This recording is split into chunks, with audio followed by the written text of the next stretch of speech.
गुरुकुल की इस व्याख्यानमाला में आप सब लोगों का स्वागत है। मैं डॉक्टर पंकज कुमार मिश्र एक बार फिर से आप लोगों के सामने एक टेक्स्ट जो कि प्रकरण रूप में है मृच्छकटिकम, उसे लेकर के उपस्थित हूं और इसके जो आगे की कुछ व्याख्या पक्ष है उसको आप लोगों के सामने चर्चा में लाएंगे। हम लोग चतुर्थ अंक तदनुसार पढ़ रहे हैं और चतुर्थ अंक के कुछ आधा से अधिक हिस्सों के माध्यम से हम लोगों ने यह जाना कि जब मदनिका पूछती है शर्विलक से कि उस व्यक्ति को जिसके घर में तुमने चोरी की कहीं कोई क्षति तो नहीं पहुंची, उसकी मृत्यु तो नहीं हुई, वो घायल तो नहीं हुए, तो इन सारे प्रश्नों का उत्तर तो यद्यपि शर्विलक देता है कि नहीं, ऐसी कोई घटना नहीं हुई और मैंने कभी किसी पर आघात नहीं किया है। तो मदनिका के मुंह से अचानक एक छोटा सा वाक्य निकलता है कि चलो अच्छा हुआ। अब पर पुरुष की अच्छाई यदि अपनी प्रेमिका करती है तो स्वाभाविक है प्रेमी हृदय के मन में एक ईर्ष्या का भाव उत्पन्न होता है और अपनी प्रेमिका को ऐसी स्थिति में वह सशंकित दृष्टि से देखने लगता है।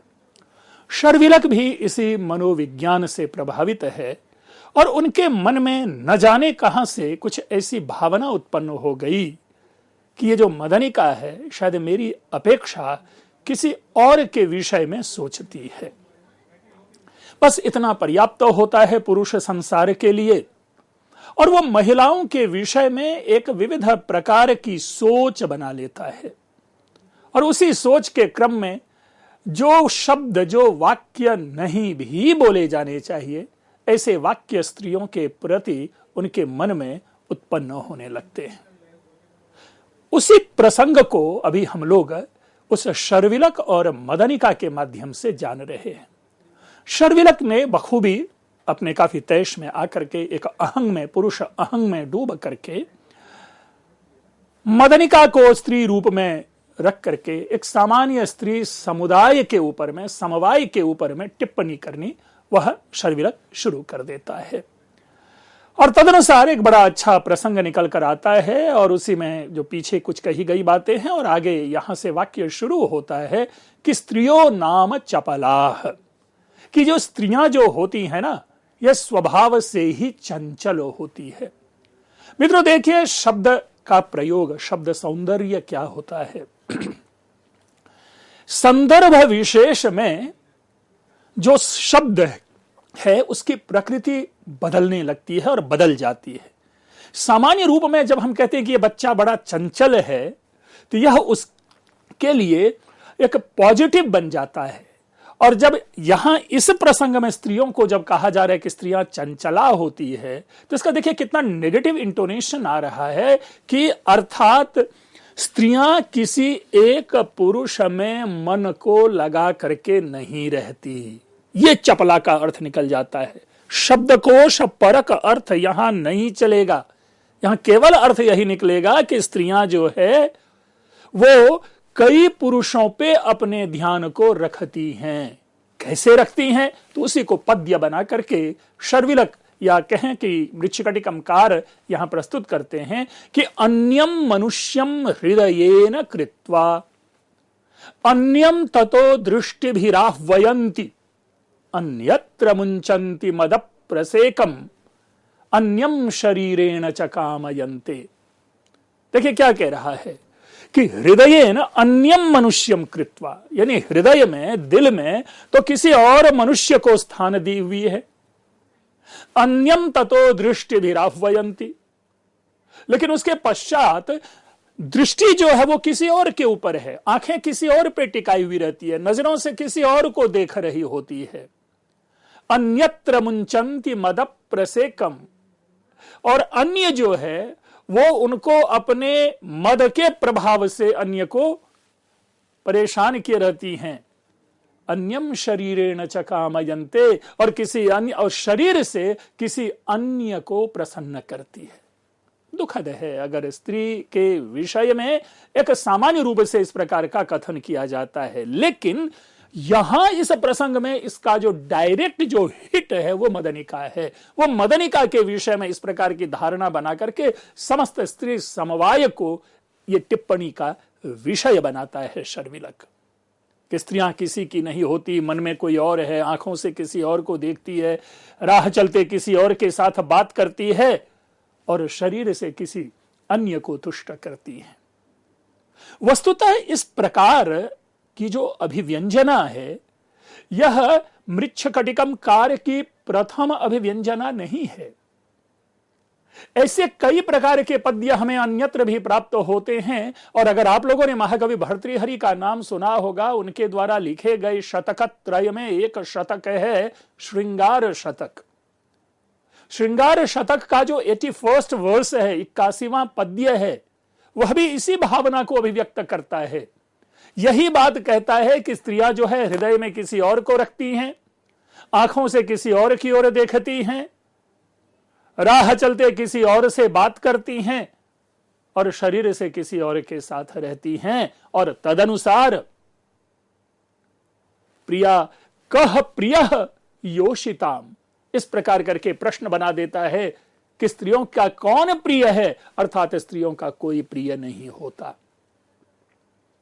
हम जब भी ऐसे किसी प्रसंग की व्याख्या करते हैं तो इसमें एक सावधानी आवश्यक रूप से बरतनी चाहिए हमें कि यह किसी एक को ध्यान में रख करके, किसी एक व्यक्ति की जब इच्छा पूर्ति नहीं होती, उनके मन के अनुकूल भावना उनके साथ प्रवाहित नहीं होती, तब वो स्त्री समाज को ऐसे वाक्यों से लांछित करता है। और इस शर्विलक का भी यही है। और वहां श्रृंगार शतक में जो लिखने वाले भर्तृहरि है, कदाचित उनका भी यही अनुभव है, क्योंकि आपने वो पद्य सुना होगा, अधिकतम च तम च मदनम च इमाम च माम च।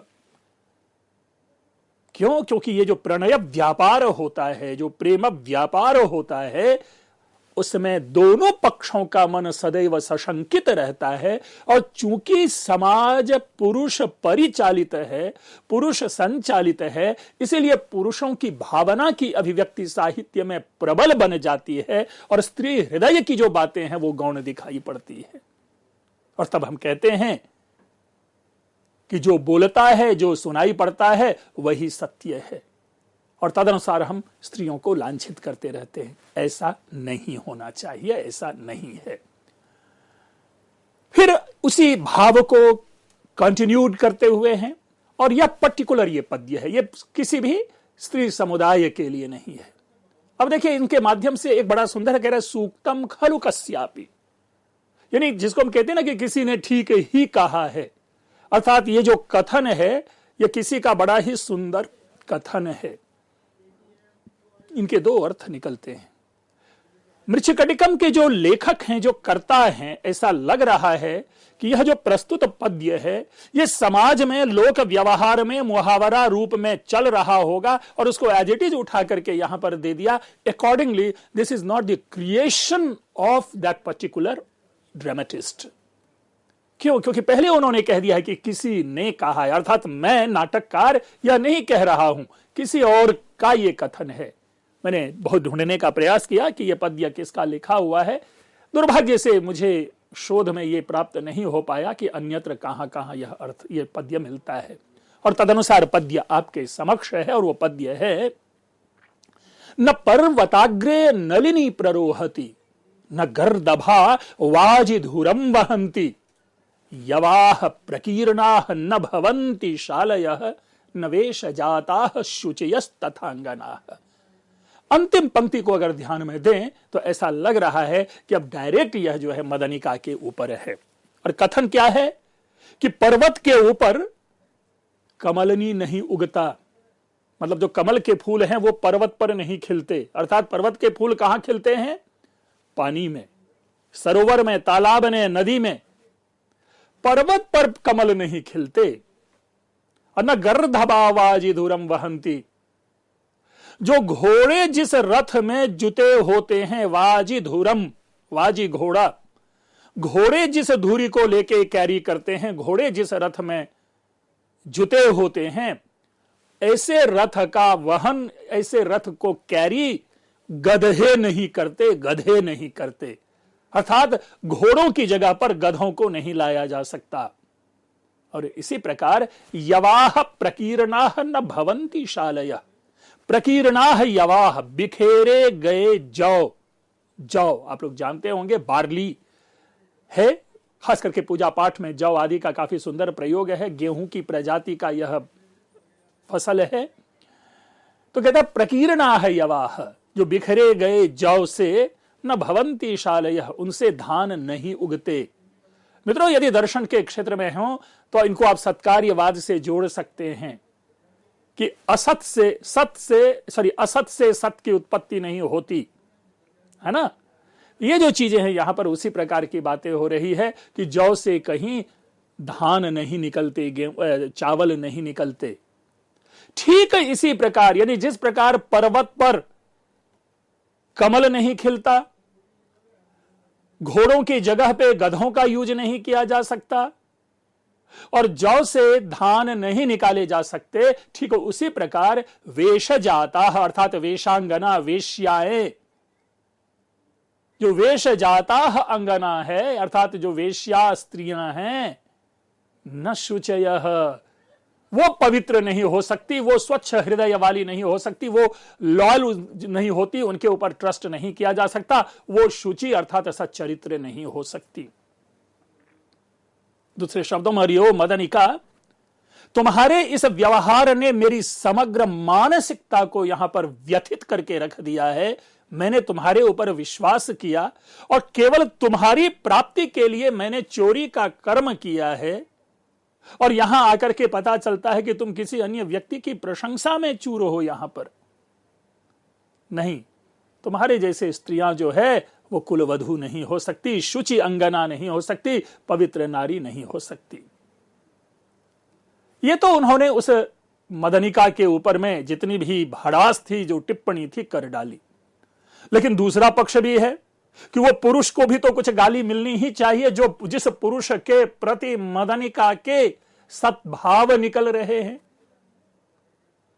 और कह बैठता है शर्विलक, आह दुरात्मन चारु दत्त हतका, अरे ओ दुष्ट चारु दत्त, अयम न भवसी, ये नहीं हो सकता है, अर्थात कि मैं जब हूं तो मेरे रहते तुम मदनिका का नहीं हो सकते। वे देखिए प्रणयी समाज है।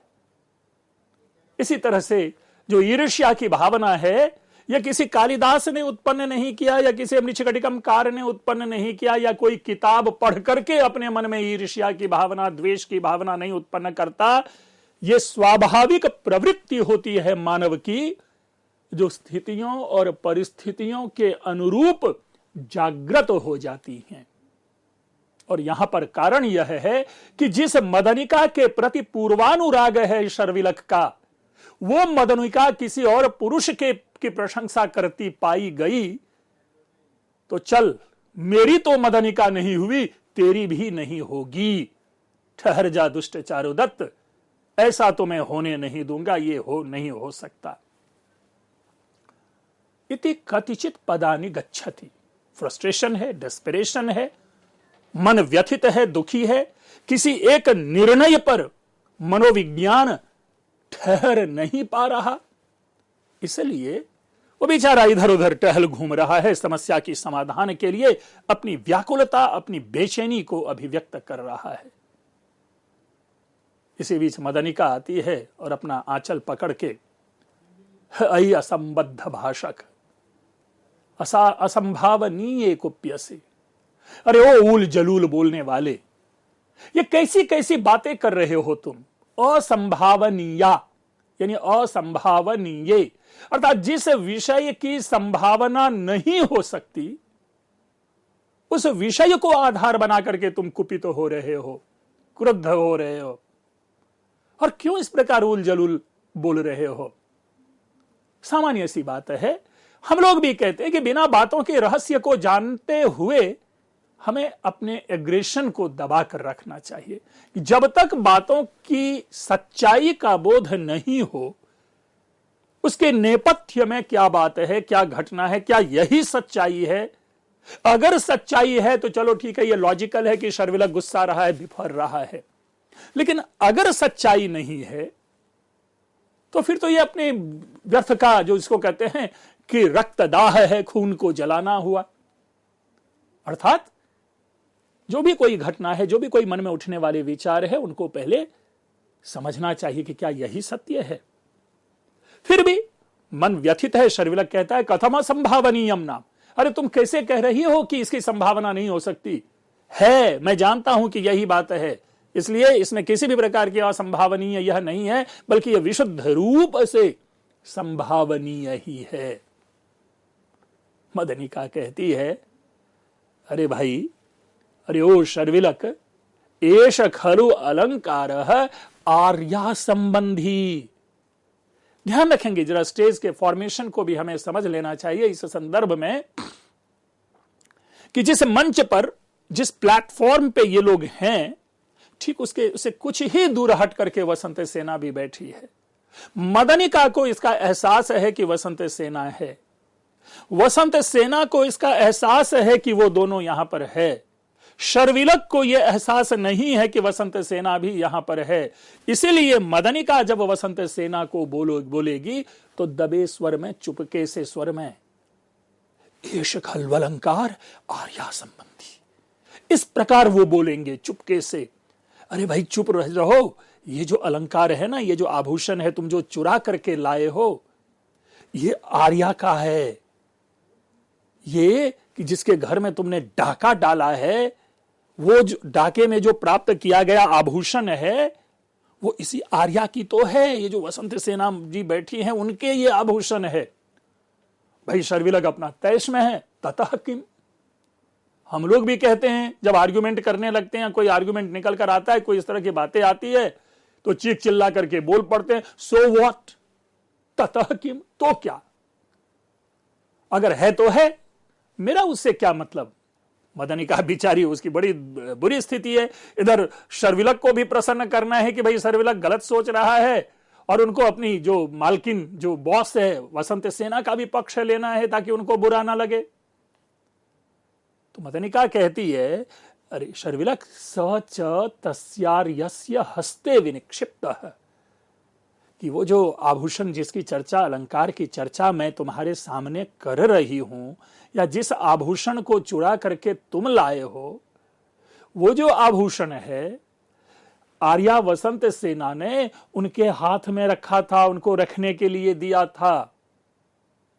अब शर्विलक का टोन डाउन होता है। किमर्थम, क्यों, ऐसा क्यों आभूषण दिया था रखने के लिए। मदनिका कान में चुपके से कुछ कहती है, कोई राजन, कोई कार्य, कोई बातें बताती है, और वो वही बात होगी कि ऐसी ऐसी घटना घटी थी, ये ऐसा हुआ था, हमारे पीछे 2 गुंडे पड़ गए थे, शकार और विट पड़ गए थे, उसमें अपने को बचाने के लिए अपने जो आभूषण है, उस आभूषण को मैंने चारुदत्त के घर में धरोहर के रूप में रखा था, छिपा करके रखा था, बचा करके रखा था, ताकि उस दुष्ट को जानकारी ना लगे कि मैं भाग रही हूं। ऐसी कोई बातें कही होगी मदनिका ने उसके कान में, और तब कहती है एवमेव, अर्थात ये बात है, ऐसी बात है। फिर मदनिका कहती है, मतलब जब वो मदनिका के बाद फिर ये कहती है कि शर्विलक फिर सवैलक्ष्यम, व्यग्रता से, बेचैनी से, अचानक उसको लगता है कि क्या हो गया, मैंने अपराध कर दिया, जो मैं अभी इस तरह से बोल रहा था वो उचित नहीं था।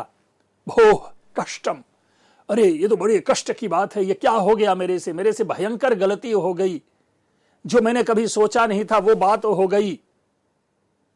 और फिर एक श्लोक है कि छायार्थम ग्रीष्म संतप्तो यामेवाहम समाश्रितः अजानता मया सैव पत्र शाखा वियोजिता। अब देखिए क्या कह रहा है कि छायार्थम ग्रीष्म संतप्ते याम एव अहम समाश्रिता। अहम याम यानी मैंने जिसको कौन, मैं, ग्रीष्म संतप्त, गर्मी की धूप में तपा हुआ, पसीने से लथपथ मैं, छाया के लिए, अर्थात धूप न लगे ऐसी छाया के लिए मैंने जिसका आश्रय लिया, जिसका शरण लिया। अजानता मया सैव, सा एव मया अजानता, मुझ अज्ञानी के द्वारा, जिसके विषय में मैं नहीं जानता था, उसके द्वारा, उस मेरे द्वारा वही, अर्थात वही वृक्ष पत्र शाखा वियोजिता, मैंने उसी वृक्ष की शाखा को पेड़ से रहित कर दिया, है ना। अर्थात जिस मदनिका के लिए मैं इतना सारा सब कुछ कर रहा था, जिस मदनिका की शीतल छांव में मैं एक विश्रांति प्राप्त करना चाहता था, उस मदनिका के प्रति ही मैंने ऐसी ऐसी बातें कह दी। बहुत बुरा हुआ। मित्रों देखिए, यद्यपि हम कहानी पढ़ रहे हैं, एक साहित्य पढ़ रहे हैं, साहित्य बार बार मैंने कहा कि केवल अलंकार, छंद, रीति आदि के लिए नहीं होते, बल्कि देखिए कितना बड़ा ये मनोविज्ञान है। और तब हम जाकर के कहते हैं कि बिना विचारे जो करे सो पाछे पछताए, और काम बिगाड़ो आपनो जग में होता हंसाए। बिना सोच विचार के, बिना विमर्श के, बिना चिंतन के एक निर्णय पे पहुंच जाना, और एक ऐसा निर्णय जो बाद में पश्चाताप का कारण बने, ऐसा निर्णय नहीं लेना चाहिए। और तभी तो बार बार कहा जाता है, नीति शतकम के 10वें पद्य में भर्तृहरि कहते हैं कि विवेक भ्रष्टानाम भवति विनिपातः शतमुख, जो विवेकहीनता से जो कार्य करता है उसका पतन सैकड़ों प्रकार से होता है। तो महाकवि भारवी किरातार्जुनीयम के 4th सर्ग में कह गए कि सहसा विदधीत न क्रियाम अविवेकः परमापदाम पदम वृणुते ही विमृश्य कारिणः गुणलुब्धाः स्वयमेव संपदा। सहसा क्रियाम न विदधीत, बिना सोचे समझे काम नहीं करना चाहिए। और तो और महाकवि कालिदास ने अभिज्ञान शाकुंतलम के 5वें अंक में शांगरव के माध्यम से कहलवाया है, अपरीक्ष्य न कर्तव्यम विशेषात संगतम रह, कि बिना विचारे कोई कार्य नहीं करना चाहिए। तो इस तरह से कई प्रकार अपना शास्त्र, अपना साहित्य ऐसे सुंदर वचनों से भरा पड़ा है। यहां पर भी इसका संदेश, यद्यपि ऐसी ऐसी बातें यहां नहीं लिखी गई, लेकिन शर्विलक का जो पछतावा है, वो पछतावा इस नीति वाक्य की प्रेरणा देता है कि बिना सोचे समझे हमें किसी का अपमान नहीं करना चाहिए। और तभी तो महाकवि कालिदास 4th अंक में प्रियमवदा से भास स्वप्न वासव दत्तम में कहलवाते हैं कि एवं अनिर्ज्ञातानि दैवतान्यप्यवधूयन्ते, कि अनजाने में तो भगवान का भी अपमान हो जाता है।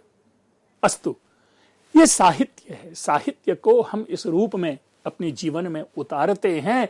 साहित्य केवल रीति, अलंकार, छंद ऐसे चीजों की व्याख्या के लिए कदापि नहीं है, क्योंकि कवि कभी भी इस भावना से प्रेरित होकर के काव्य का निर्माण नहीं करता कि कल को हमें अलंकार विश्लेषण करना पड़े और रीति का विश्लेषण करना पड़े। वसंत सेना, कथ एषोपि संतप्यते एव, कथम एषोपि संतप्यते एव, अरे इसको भी संताप हो रहा है। जो व्यक्ति इतना बढ़ चढ़ के बोल रहा था, तो उसी पे फिर टिप्पणी करती हुई वसंत सेना कहती है कि तद जानता एतेन एवं अनुष्ठितम। हाँ हाँ, अनजाने में इसने ऐसी ऐसी बातें कही है। अब देखिए, जितनी बड़ी अभी मैंने स्त्री विमर्श के ऊपर में चर्चा की, स्त्रियों को लेकर के चर्चा की, उन सब का वसंत सेना ने एक वाक्य में समाधान दे दिया कि अनजाने में ही ये सारी की सारी बातें कह दिया। अर्थात इसके द्वारा सारी बातें कह दी गई, अर्थात पीछे जो भी बातें कही गई अब उन बातों का कोई मतलब ही नहीं रह गया। और यही तो डिबेट है, यही तो शास्त्रार्थ है। एक स्थापित कटु सत्य को एक सामान्य वाक्य से वसंत सेना ने निर्मूल कर दिया, निराधार कर दिया। शर्विलक पूछता है कि मदन के किमिदानीम युक्तम, अब क्या करना चाहिए, अब क्या स्थिति उत्पन्न हो गई, अब इसको कैसे हम करें। मदनिका कहती है कि अत्र त्वमेव पंडित, मैं इसमें क्या कहूं, अब इस विषय में तुम ही पंडित हो। मदनिका को भी मौका मिला है अच्छा एकदम वो उस लोहे पे, जिसको कहते हैं कि गर्म लोहे पे वो देना, चोट करना। मैं इसमें क्या कहूं मदनी के, अब इस विषय में तो तुम ही पंडित हो, तुम ही विद्वान हो, तुम ही सारी चीजें हो। तो ऐसे में अब तुम सोचो, मैं इसमें कुछ नहीं कह सकती। लेकिन शर्विलक ये है कि इतना बड़ा अपराध हो गया, अब इस अपराध से कैसे मुक्ति मिले।